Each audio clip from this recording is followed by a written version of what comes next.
Bueno, lo que les voy a pedir es que lo lean, porque tiene ciertas cuestiones de las taxonometrías, de las clasificaciones, de las axonometrías. ¿Qué es una axonometría, para empezar? ¿No? Dice, es la parte de la geometría descriptiva que estudia el sistema de representación de figuras espaciales en un plano por medio de proyecciones obtenidas según 3 ejes. ¿Qué quiere decir ahora? Nosotros hasta ahora con Sistema Monge estamos trabajando con 2 ejes. Estamos representando usando 2 ejes de los 3 que se utilizan para representar la realidad tridimensional, la realidad estática tridimensional. Pasamos de figuras volumétricas a figuras en 2 dimensiones, en el plano, ¿sí? Ahora, esta es una forma de representar figuras teniendo en cuenta un tercer eje, o sea, el eje de la profundidad. ¿Qué quiere decir? Que tenemos la posibilidad ahora de los elementos, en vez de ver de a una cara, ver en un solo dibujo 3 de sus caras, ¿sí? O por lo menos las caras o los elementos que aparecen en relación a 3 planos, o a 3 ejes, que son el X, el Y y el Z. Acá está mal, este es el Y, este es el Z.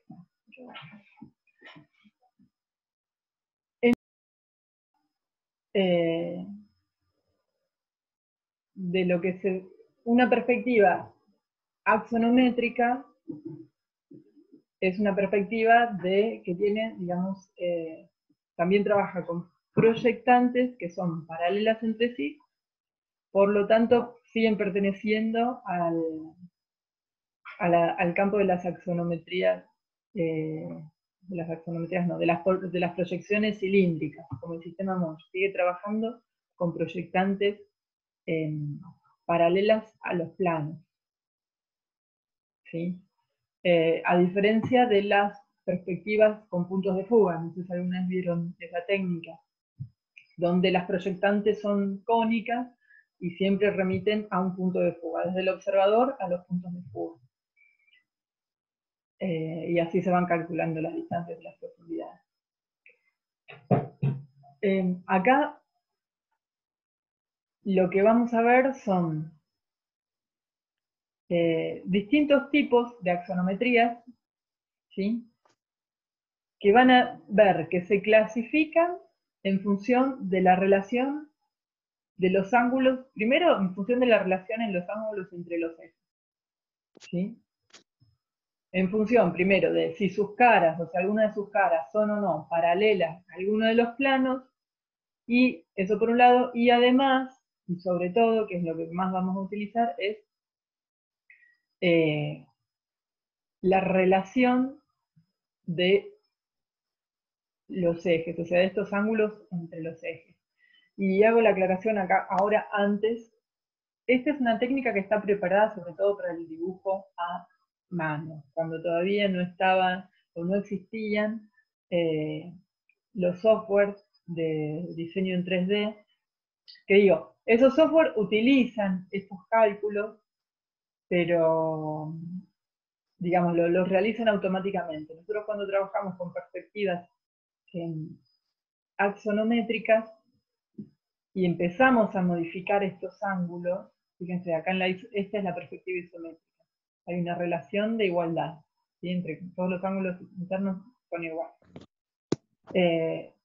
Si yo empiezo a cambiar las relaciones entre estos ángulos, lo que empieza a suceder es que se va a empezar a producir una distorsión en la imagen.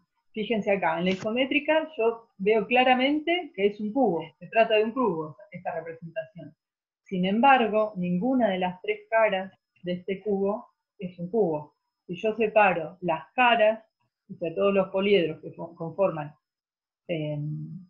todos los polígonos que conforman esta figura, van a ver que son todos rombos, ninguno es un cuadrado. Sin embargo, yo estoy percibiendo que se trata de un cubo. Perfecto, ¿o no? Bueno, esta es la, digamos, es la axonometría que por lo general se utiliza con mayor frecuencia, una para el dibujo a mano, sobre todo, por la facilidad, digamos, del trazo. Acá, si este es un cubo de 2 por 2 por 2, todas estas líneas, todas las líneas que componen en mi cubo, todas estas aristas, miden 2 unidades. Después veré la escala en la que lo dibujo, pero todas miden 2 unidades. Ahora bien, ¿qué pasa? Hay otro tipo o sea, se plantean otro tipo de relaciones entre esos ángulos, ¿sí? Aparecen, por ejemplo, lo que se llaman las perspectivas, las axonometrías dimétricas. Se llaman dimétricas porque tienen dos ángulos similares y uno no. Dos ángulos similares y uno no. Entonces, en función de cómo aparezcan estos ángulos, la relación entre estos ángulos, fíjense, siempre aparece como que se le da más importancia a una o a dos de las caras, ¿sí? En la isométrica, todas las caras tienen la misma importancia.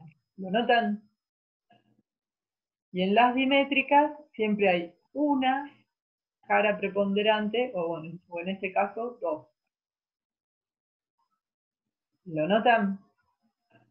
Sí, bro. Ahora, ¿qué pasa? Fíjense, acá en esta perspectiva se llama lateral, pero se parece mucho a una que vamos a ver ahora después, que se llama, o alguno de ustedes, alguno que haya transitado el colegio técnico, se acordará de las caballeras central, caballeras cenital. Pero, no sé. Fíjense, en esta perspectiva, ¿qué ocurre? La vista frontal aparece en verdadera dimensión. Eso sigue teniendo 2 unidades por 2 unidades. Pero la profundidad cambia. Digo, esta arista no tiene la misma dimensión que esta arista. ¿Por qué? Porque si esta arista tuviese la misma dimensión, o sea, si esto midiese 2, me daría la sensación de que estas caras son rectangulares y no cuadradas, de que miden el doble de esta cara, ¿sí? Claro, entonces lo que se hace para solucionar ese error óptico es acortar la profundidad a la mitad. O sea, hay una fórmula en realidad que son, viste, pero no es la mitad, es un 49% o un 53%, una cosa así, pero a efectos prácticos decimos que se acorta la mitad, ¿sí? Acá, en la caballera, no es la caballera, en la dimétrica, planimétrica o usual. Yo la verdad los conozco con otros nombres. Estos encuentros de terminalidades y de profesiones, a veces, fíjense, en la cenital. Digo, acá teníamos, en verdadera magnitud aparece el eje vertical, que acá lo llaman Z, pero en realidad es Z, y el eje X. Y la profundidad se acorta a la mitad. O sea, el eje que aparece en la profundidad se acorta a la mitad. Entonces, lo podría haber dibujado para ese lado, lo podría haber dibujado para acá. Pero es toda la mitad. Acá. En la planimétrica, sí, porque soy de arriba, se puede llamar también cabellera cenital. Lo que ocurre es que me parecen en verdadera dimensión, digamos, los ejes que se desarrollan sobre la horizontal, sobre el plano horizontal, que son X y Z, y el eje vertical se acorta a la mitad, también por el mismo problema. Si tuviese la misma dimensión, si estuviese dibujado en verdadera magnitud, me daría la ilusión óptica de que se trata de otro elemento, ¿sí? Esta, por lo general, lo que sucede es Por ejemplo, en estos ángulos lo que sucede es que, para simplificar,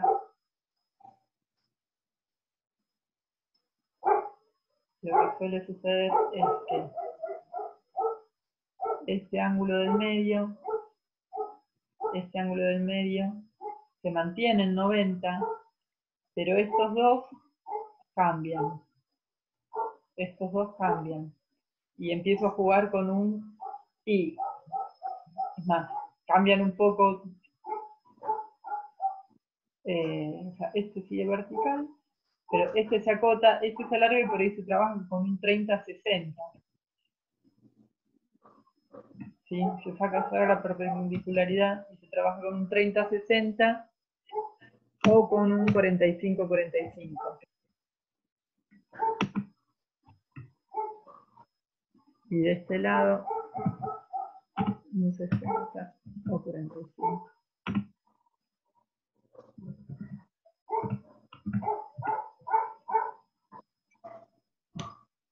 ¿Sí?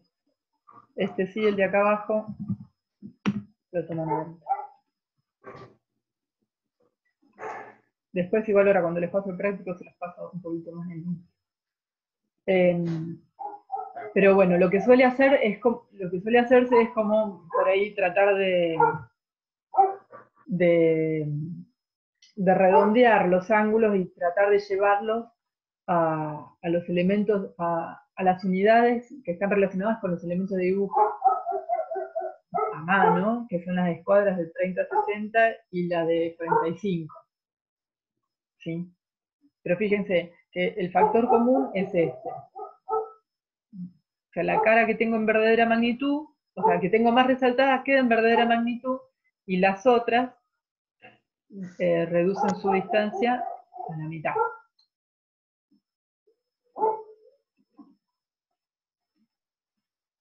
Acá, en la dimétrica vertical, fíjate, lo que hace es tener en verdadera magnitud solo lo que está en el eje X. Y lo que aparece en X, perdón, dije en verdadera magnitud lo que está en el eje Y. ¿O qué dije? Lo que está en X y en Z se reduce, pero no a la mitad, se reduce un porcentaje, un 70-75%. ¿Sí?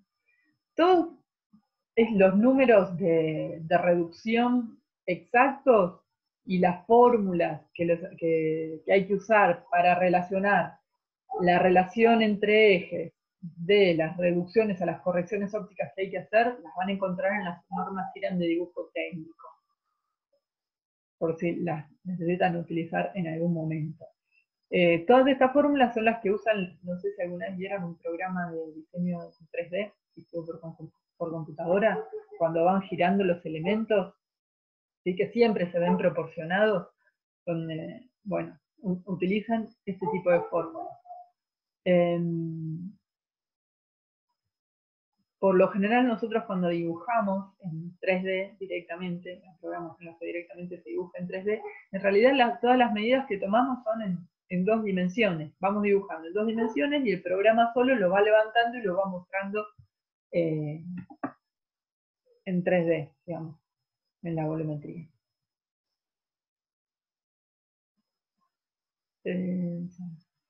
Bueno, después les da algunos ejemplos de cómo se dibujan circunferencias adentro de un cubo. Le da un par de tips. Esto léanlo un poco. Cómo se van construyendo distintas. Digo, cómo se dibuja una circunferencia en perspectiva siempre es a través de un cuadrado. Bueno, está bien. Esto es para que conozcan sobre todo que hay, digamos, está todo estudiado para cuando no existían los programas de software, y esos programas de software están basados en métodos de cálculo del dibujo que existen y están normalizados. Pero seguramente ustedes no lo tengan que trabajar. Lo que está más, digamos, en dibujo técnico lo que está más, o lo que se utiliza más, sobre todo cuando uno trabaja a mano, es el tema axonometrías isométricas, que son las que ustedes ven en los trabajos prácticos, con las que venimos trabajando. Cada vez que les aparece una figura, un volumen de algo, aparece en axonometría isométrica. Después, esta es la que les nombraba hoy, esta es la caballera frontal, que fíjense, acá se mantiene el ángulo de 90 entre el eje X e Y, y aparece un eje Z de profundidad, que fíjense, si lo extiendo, me va a generar un ángulo de 45 entre X, Z y ZY. ¿Sí? Es este eje. Fíjense, acá, el mismo cubo, sin reducir la profundidad, lo que les decía antes, lo mismo que pasa con la dimétrica. ¿Qué pasa? Se deforma. Estas dos caras parecen rectángulos, no cubos. Por eso es que en esta caballera frontal lo que hago es reducir la profundidad a la mitad. ¿Sí? ¿Ven? Les dice por acá, en las normas IRAN es 2/4, 3/2, 3/4. La verdad que lo que se hace para simplificar es profundidad a la mitad.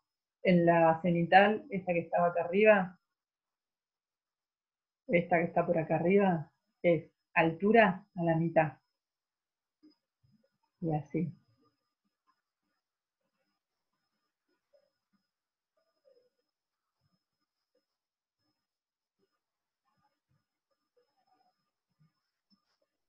En realidad, esto es como los cortes, como el sistema Mon. Yo les explico la teoría, pero ustedes se van a terminar de dar cuenta cómo son esas construcciones y por qué hay que hacer esas reducciones cuando lo empiecen a hacer. Y se equivoquen, o no, pase lo que pase. Bueno, por acá termina la teoría. Esto les voy a pedir que lo lean porque tiene alguna cosa teórica más que me parece que no tiene sentido abarcarla acá, porque se las lea yo en voz alta. Me Profe, interesa justo se termina la clase en un minuto. buenísimo. Bueno, nos encontramos para explicarles lo del práctico. Entonces, ahora en un ratito. Si quieren tomarse 5, mirarlo, pensarlo, y nos volvemos a encontrar en 5 minutitos. ¿Está bien? Bueno. Listo, bro. Buenísimo.